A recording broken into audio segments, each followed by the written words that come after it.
صلوا على الحبيب صلى الله على محمد. Please take note that the programs and other transmissions aired on Madani channel may contain clips of various occasions and audible editing. صلوا على الحبيب صلى الله على محمد صلى الله عليه وسلم. صلوا على الحبيب صلى الله تعالى على محمد. नियतुल मुमिनी खैरुम मिन अमलिही. मुसलमान की नियत इसके अमल से बेहतर है. अल्लाह ज़वजल की रिज़ा पाने और सवाब कमाने की गर्ज से सिलसिला देखने से पहले अच्छी अच्छी नियतें फरमा लीजिए. अल्लाह की रिज़ा की खातिर इल्म दीन हासिल करूंगा, सीखकर दूसरों तक नेकी की दावत पहुंचाऊंगा, खास खास बातें लिखूंगा, अव्वल ता आखिर देखूंगा. सल्लु अलल हबीब सल्लल्लाहु ताला अला Muhammad. I will reach out to people all over the world to spread the sunnah. Alhamdulillahi Rabbil Alameen, wassalatu wassalamu ala sayyidil mursaleen. Amma ba'd, fa'udhu billahi minash shaitanir rajim. Bismillahir rahmanir rahim. As-salatu wassalamu alayka ya Rasulallah. As-salatu wassalamu alayka ya Habiballah. الصلاة والسلام عليك يا نبي الله وعلى آلك وأصحابك يا نور الله.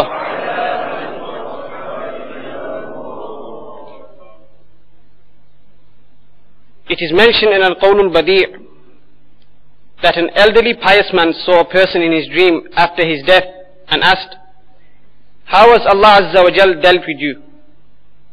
He said, "Allah Azza wa Jal has forgiven me." The pious man asked, "For what reason?"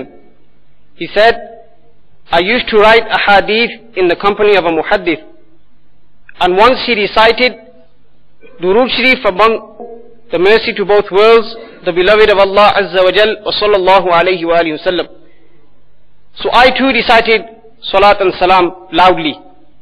When everyone heard it, they too recited Salat and Salam upon the Prophet sallallahu alaihi wasallam. Therefore, by virtue of this, Allah Azza wa Jal has forgiven all of us. Sallu ala al-Habib sallallahu ta'ala ala Muhammad sallallahu alaihi wa alihi wa sahbihi wa barak wa sallam. Before the bayan, let's make some good intentions. The Prophet sallallahu alaihi wasallam has said, لِأَن تَغْدُوَ فَتَعَلَّمَ بَابًا مِنَ الْعِلْمِ خَيْرٌ مِّنْ أَن تُصَلِّيَ مِئَةَ رَكْعَةٍ. The summary of which is, he who travels to learn one chapter of knowledge, this is better for him than performing 100 rakats of nafal salah. So let's make the intention that we are sitting in a gathering of sacred knowledge and we are going to learn ilm deen and become deserving of this reward. Let's make the intention that we're going to face the Qibla. This is often the sunnah, the way of our Prophet sallallahu alaihi wasallam. Let's make the intention that whatever we learn tonight, we're going to pass it on to our relatives, friends, inshallah azza wa jal. We are very fortunate that Allah azza wa jal chose for us to be Muslims and to be followers of the best of mankind, the beloved Prophet sallallahu alaihi wasallam. We are the best nation ever to step foot on the surface of this earth. And the excellence of our leader, Sayyidina Muhammad sallallahu alayhi wa sallam, is unprecedented. No one can reach the level of our master, the Prophet sallallahu alayhi wa sallam.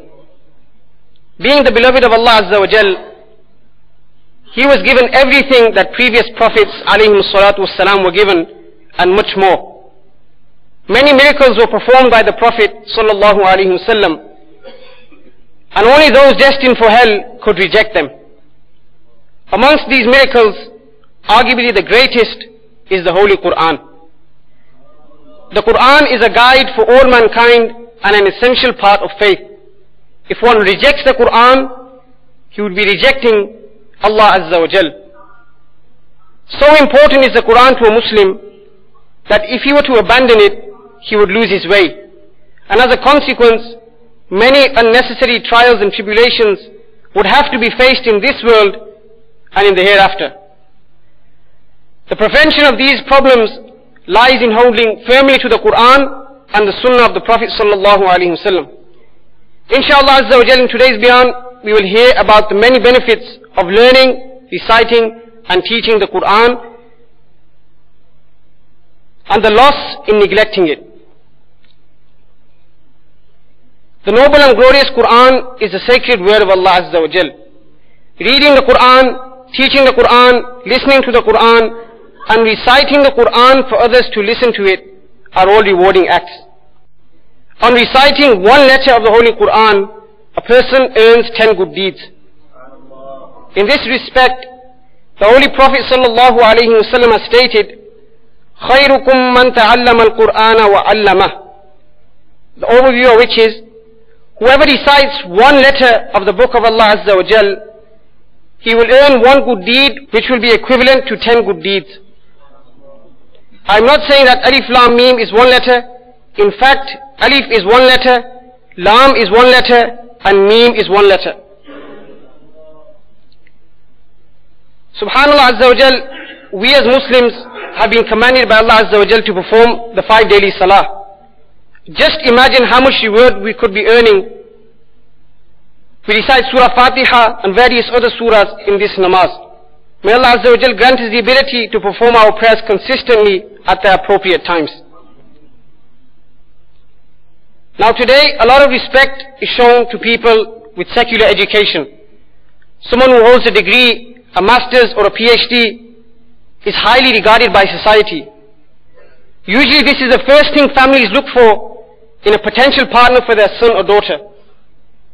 But who is most deserving of our respect? Who has the best profession? Who does Allah Azza wa Jal prefer? And to answer this question, who better to ask than our Prophet, the embodiment of Nur, the Prophet sallallahu alaihi wasallam. He has stated, خَيْرُكُمْ مَنْ تَعَلَّمَ الْقُرْآنَ وَعَلَّمَهُ. The best person amongst you is the one who learnt the Holy Quran and taught it to others. SubhanAllah, how fortunate are those who after having learnt the Quran are busy in teaching it to others. Think of the immense blessings they are gaining every time they set out to teach. Sayyidina Abu Abdurrahman Sulaimi radiyallahu an was one such individual who gained a lot of reward by acting upon this very hadith. He radiyallahu an used to say, this blessed hadith has kept me seated here in the masjid. May Allah Azza wa Jal grant us the enthusiasm to learn the Quran and thereafter teach it to our fellow Muslims. Now we all know that the Day of Judgment will be by far the greatest test humans will face. No worldly example can compare to it. No worldly examination can compare to it. And we also know that our salvation depends on Allah Azza wa Jal's mercy. His beloved prophets alayhim salatu wassalam will intercede on that day for their nations. Our Prophet sallallahu alayhi wasallam will play the largest role. He will be the chief intercessor. We know that the awliya Allah and the scholars rahimahumullah will also perform intercession, as well as hujjaj, huffaz and small children who passed away in their infancy. But are we aware that the Quran will also intercede? Yes indeed, the Quran shall intercede for the Muslims as well. It is narrated by Sayyiduna Anas radiyallahu an that the Prophet of mankind, the peace of our heart and mind, the most generous and kind, sallallahu ta'ala alayhi wa alihi wasallam has stated, whoever learnt and taught the Holy Quran and then acted upon what it ordains, the Quran will intercede for him and take him into paradise. SubhanAllah. Again, with Islam brothers, we are being encouraged to learn the Quran, teach it and try our utmost to act according to it. Paradise is literally being handed to us. But how many of us are busy in learning the Quran? Ask yourselves, how is it possible for us to recite the Quran and act upon its teachings if we don't invest time? Now let me give you an worldly example. When someone purchases a high-tech gadget, they make sure they read the instruction booklet beforehand, otherwise the device will be hard to operate. The Quran, the deep meaning of the Quran is best understood by the scholars of Islam, and the method of reciting is best understood by those professional qadis. if we don't take time out and sit with them, then we will never truly understand how to recite the Quran and what it's trying to tell us. May Allah Azza wa Jal grant His company of ulama Ahli Sunnah. Today a vast amount of money is invested in trying to make young children lawyers, doctors, pharmacists, accountants, journalists, school teachers, etc. But how much time and money is spent on trying to produce qadis, madrasa teachers, ulama? The answer to this is in front of your eyes. There is a lack of desire shown by parents to secure their children's hereafter. Parents themselves remain busy in worldly affairs. So how on earth are the children supposed to learn the deen when there is no encouragement from home? Life is wasted in trying to earn wealth of the world. Materialism is at the forefront of the mind, and except for a select few, nobody is concerned about the hereafter. Our intellects, our power, our physical and mental energy is being utilized in useless actions. Maybe the reason for this is that we don't know which deeds are most beloved to Allah Azza wa Jal and that are most rewardable on the Day of Judgment. To find the answer, let's again turn to the most wise, our master, the Prophet sallallahu alaihi wasallam. It is narrated by Sayyidina Anas radiyallahu an that the Prophet sallallahu alaihi wasallam said, whoever teaches one ayah of the glorious Quran or any sunnah of the deen to anyone, Allah Azza wa Jal will prepare such a reward for him on the Day of Judgment that there will be no reward better than that for anybody. Subhanallah. In another hadith narrated by Dhun Nurayn, the possessor of two noors, the compiler of the Holy Quran, Sayyidina Uthman bin Affan radiyallahu an, the Prophet sallallahu alaihi wasallam has stated, whoever teaches one ayah of the Holy Quran will receive double the reward of the one who learns that ayah. In another hadith, it is narrated by Sayyidina Anas radiyallahu an that the beloved and blessed Prophet sallallahu alaihi wasallam has stated, whoever teaches one ayah of the glorious Quran, as long as that ayah continues to be recited, he will continue to receive reward. And yet another hadith, the fourth hadith I'm mentioning, it is stated that whoever teaches one ayah of the book of Allah Azza wa Jal or one chapter of knowledge, Allah Azza wa Jal will continue to increase his reward until the Day of Judgment. Subhanallah, we just said four narrations describing the greatness that lies in teaching the Quran. If even after hearing these sayings of the beloved Prophet sallallahu alaihi wasallam, this doesn't ignite the passion to learn and teach the Quran, then we must evaluate our love for the Quran and the hereafter. Seriously, we must evaluate how much love we have for the Quran on the Day of Qiyamah and to see our Lord. Amir al-Mu'mineen Sayyidina Umar al-Faruq Azam radiyallahu an used to kiss the Holy Quran every day. And he would say, this is the covenant of my Lord and His book. Today, unfortunately, the Quran lies in one corner of our houses. And usually when we do decide to read it, on the rare occasions of Khatam Sharif for the deceased, then we realize that due to our negligence, the Quran is covered with dust. Is this our way of showing love for the Quran? Are we going to present this weak attachment to the Quran to Allah Azza wa Jalla on the Day of Judgment? Are we optimistic that the Quran will intercede for us? If yes, then indeed we are foolish. May Allah Azza wa Jalla, for the sake of Sayyidina Umar radiyallahu an, grant us true love for the Quran. The ulama state that to strengthen ourselves against the attack of shaitan, we should constantly read about how our pious predecessors protected themselves from shaitan and his evil tricks, and how they spent their time in performing virtuous acts. Acting upon this advice, let's listen to a story about a great lover of the Quran. Sayyiduna Abu Abdullah radiyallahu an has stated, Sayyiduna Shaykh Abul Hasan Muhammad bin Aslami Tusi rahmatullah alayh used to take utmost care in concealing his good deeds, to the extent that he once said, if it was up to me, I would hide away from even Kiraman Katibin. The Kiraman Katibin, the angels that record our good and bad deeds, I would hide away from even Kiraman Katibin to perform the worship of Allah Azza wa Jal. This is how sincere they were. The narrator goes on to say, I was in the company of the Shaykh for a period of over 20 years, but other than on Fridays, I never saw him performing even 2 rakats of nafil salah. The Shaykh would take a pot of water into his room and then close the door from the inside. I was never able to find out what he did in this room until one day when his son began to cry loudly. As the child's mother began to calm him down, I asked, "Why is the child crying so much?" Then the respected lady said, "This child's father," meaning Sayyidina Shaykh Abdul Hasan Tusi rahmatullah alayh, "recites the Holy Quran in his room and cries with fear of Allah Azza wa Jal. So this child also begins to cry upon hearing his father crying." Subhanallah.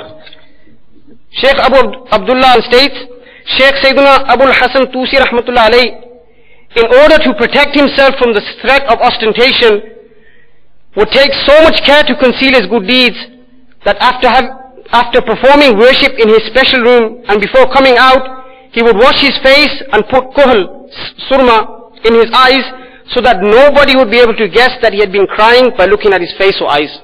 Subhanallah. May Allah Azza wa Jalla have mercy on him and may He forgive us for his sake. But Islamers, on one side we find the awliya Allah, who are the most sincere and devout worshippers of Allah Azza wa Jal and who conceal their good deeds. And unfortunately on the other side, we find naive people like us. We loudly proclaim and declare any good deed we perform. First of all, we do not even manage to perform good deeds. And if we rarely succeed in doing a good deed, we end up showing off.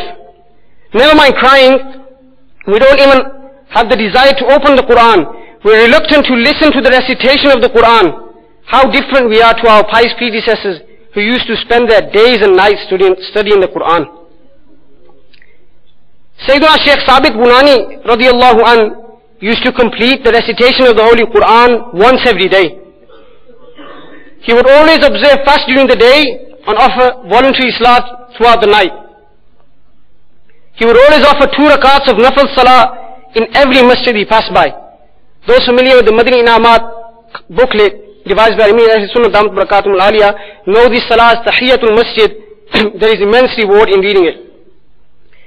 Revealing the blessings bestowed upon him by Allah Azza wa Jal, he once said, "I have completed the recitation of the entire Holy Quran and I have wept in the court of my Lord Azza wa Jal next to each and every pillar of the Jamia Masjid." These awliya Allah had tremendous love for the Quran, and although they knew of the huge benefits and reward of reciting the Quran abundantly, they were also aware of the ill effects of neglecting the Quran.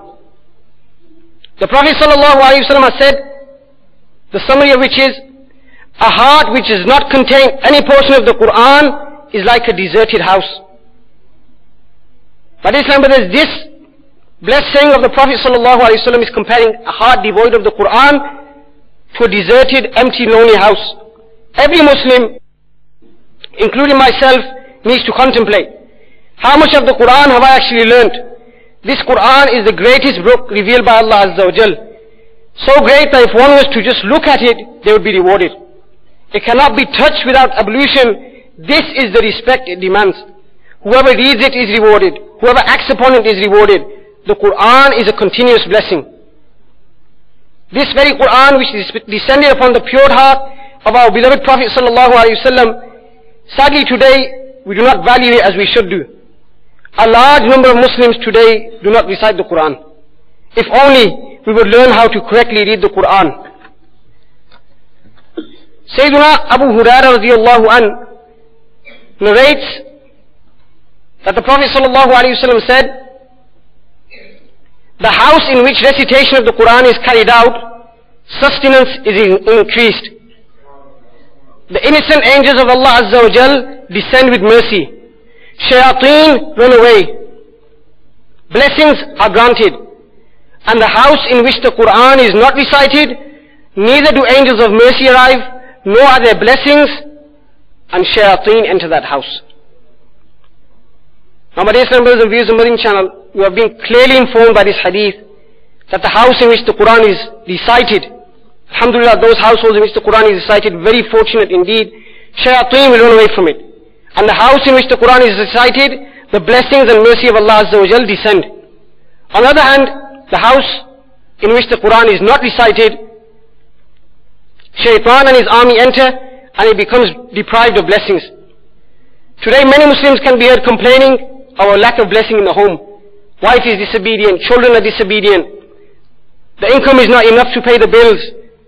One problem finishes and another problem starts. But before making such complaints, one should consider how much Quran is being read in the house. After all, this hadith of the Prophet ﷺ is a guidance for us Muslims who most certainly believe in the Quran. We have iman on the Quran. We are being told that the house in which the Quran is not recited, shayateen enter that house. Angels of mercy stay away, and blessings are removed from that house. Now we often hear saying that disputes between husband or wife are due to shaitan's involvement. It is his job to create problems. He causes people to sever blood relations.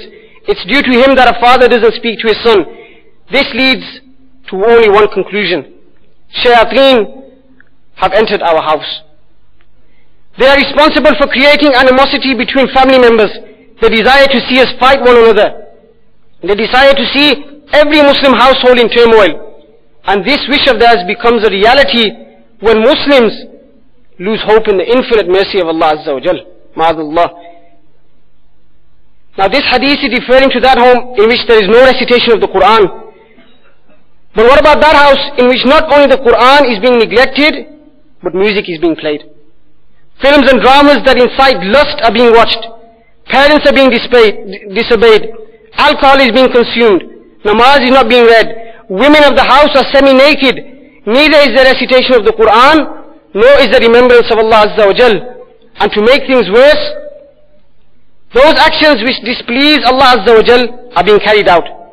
Men are abandoning the Sunnah by shaving their beards. And they are comprehensively following the ways of the Christians and the Jews. It pains me to say that many Muslims of today take pride in bringing up their children according to non-Muslim ways. The sunnahs of the Prophet ﷺ are being denied entry into our houses. With all this disobedience, how can one have the audacity to complain? We are constantly sinning and there is no sign of change. These very problems which trouble us to the extent that Muslims are taking sleeping tablets. Muslims are suffering from depression, anxiety and numerous other illnesses. Have you ever wondered what is the root cause of our problems? And if we do ponder and we reflect, we won't have to look far in order to find the answer. We disobey our Creator even though He has given us many things in life. We are ungrateful. We eat sustenance provided by Him and use the energy gained to commit sins. Allah Azza wa Jal says in the Holy Quran, Surah Ra'd, verse 28, Ala bi dhikrillahi tatma'innul qulub. Translation from Kanzul Iman, only in the remembrance of Allah Azza wa Jal is the solace of the hearts. But what do we turn towards in order to gain peace? We search for peace in films, partying, drinking, unlawful relationships, drugs, etc. We have time for all these prohibited actions, yet when it comes to reading the Quran, we have a book full of excuses. If you ask Muslims who read the newspaper today, many would be seen raising both their hands. Ask what made the headlines today, it will be memorized. This very newspaper, which contains pictures that a Muslim is not allowed to look at.